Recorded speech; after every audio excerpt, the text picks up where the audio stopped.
know about you, but I love spending time with older people. And I don't mean that in a cruel way at all. But you learn so much, don't you? And it can be just somebody who's 10 years older or 50 years older if you're lucky enough to know those people.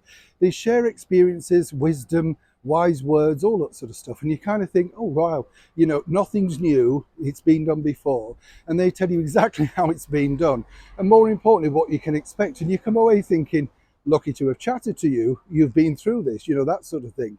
And then, of course, if you're lucky enough to get to a ripe old age, say 90, as the actress Joan Collins has done, it's strange, isn't it, how you seemingly want to reinvent yourself and put, of course, the stories, in another way, another twist. And I'm not quite sure why Dame Joan Collins has decided to do this.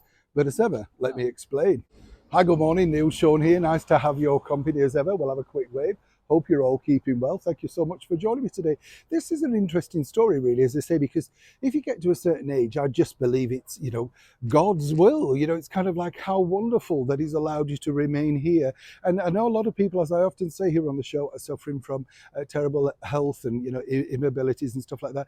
We all have it, we listen, don't we? It creeps up from nowhere, doesn't it? And that's the thing, we should be grateful for every day, however bad sometimes the pain may be. There's always beautiful moments in the day. It's not a sermon, it's just, a fact, isn't it? That's how life is. What is interesting, though, is, as I say, when you get celebrities who are lucky enough to reach a certain age, like Dame Joan Collins, 90 years old, been a star for many, many years, never frightened to tell you, and now got a brand new book out, well, another book, tell-all book.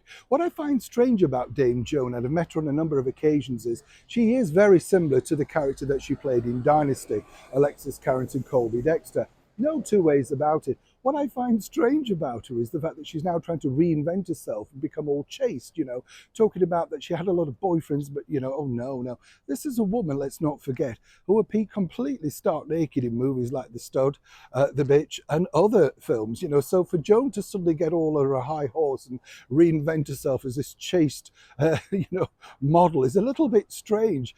But she's offended many older people over here in the United Kingdom following a forthcoming interview over on the BBC, basically saying that she finds older people her own age tediously dull, boring, she doesn't really like to be around them. And this is kind of very upsetting, as one can imagine, because obviously she's got older friends herself who are apparently now not too impressed by this statement. Now, what I can see in Joan's defense is that what she's saying is to keep young, you have to keep around young people. I would suggest, no, you have a mixture of people. You are able to mix in all circles. That's what you should do. That's the gig, really. But obviously, Joan's trying to get controversy, headlines, all of that sort of stuff. Now, either way, this is one story that's going to spectacularly backfire on Joan.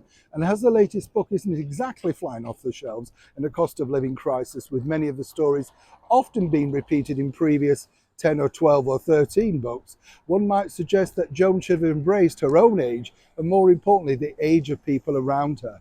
I really would love to know what you think to this particular story, because is it a mistake to say things like that?